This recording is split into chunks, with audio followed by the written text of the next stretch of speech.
পাকিস্তানের পাঞ্জাব এবং আজাদ কাশ্মীরের অন্তত 9 জায়গায় মিসাইল হামলা চালায় ভারত। এর জবাবে কয়েক ঘন্টার মধ্যেই প্রতিশোধমূলক হামলা শুরু করে পাকিস্তান। নয়াদিল্লির ক্ষেপণাস্ত্র হামলার জবাবে ভারতের উপর কমপক্ষে 15টি বিমান হামলা চালায় চিরবৈরী প্রতিবেশী দেশটি।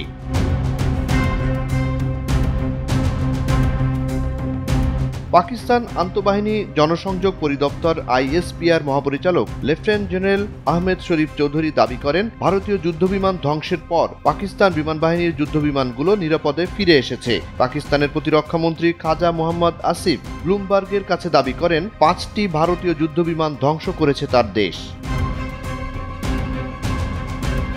ইন্ডিয়ান এয়ারফোর্স আইএএফ অর্থাৎ ভারতীয় বিমান বাহিনীর ধ্বংস হওয়া যুদ্ধবিমানগুলোর মধ্যে রয়েছে ফ্রান্সের তৈরি 3টি রাফায়েল, একটি SU-30 MKI এবং একটি MiG-29 ফুলক্রাম। বার্তা সংস্থা রয়টার্সকে এমন তথ্য জানান পাকিস্তান সেনাবাহিনীর এক সামরিক মুখপাত্র।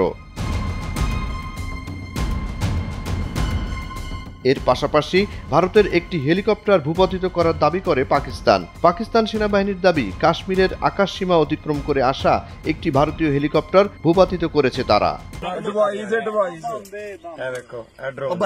যুদ্ধবিমান ও হেলিকপ্টার ধ্বংস করার পাশাপাশি নিয়ন্ত্রণ রেখা বা লাইন অফ কন্ট্রোল LOCর ধুন্দিয়াল সেক্টরে ভারতীয় সেনাদের ব্রিগেড সদর দপ্তর ও একটি চৌকি ধ্বংস এবং গুলি করে একটি ড্রোন ভূপাতিত করার কথাও জানায় পাকিস্তান সশস্ত্র বাহিনী।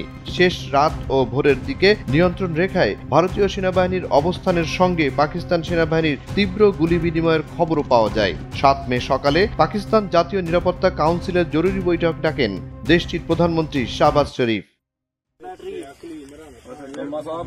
পাকিস্তানের বিমান ভূপাতিত করার দাবি সম্পর্কে ভারতীয় কর্তৃপক্ষ কোনো মন্তব্য করেনি। তবে এসব যুদ্ধবিমান ধ্বংস হলে তা হবে কয়েক দশকের মধ্যে ভারতীয় সেনাবাহিনীর জন্য সবচেয়ে বড় ক্ষতি। ফলে যুদ্ধ তীব্র হওয়ার ঝুঁকি তৈরির আশঙ্কা বেড়ে যাচ্ছে।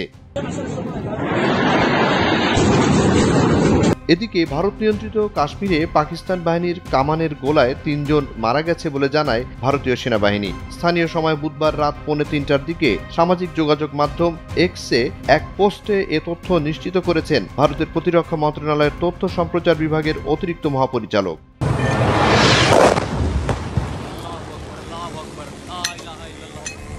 গেল 22 এপ্রিল কাশ্মীরে পাহেলগামে সম্প্রতি এক সন্ত্রাসী হামলায় নিহত হন 26 পর্যটক। তবে বরাবরের মতো তথ্য প্রমাণ ছাড়াই এ ঘটনার জন্য পাকিস্তানকে দায়ী করে ভারত। পাহেলগাম সন্ত্রাসী হামলায় জড়িত থাকার অভিযোগ বরাবরের মতো অস্বীকার করে পাকিস্তান।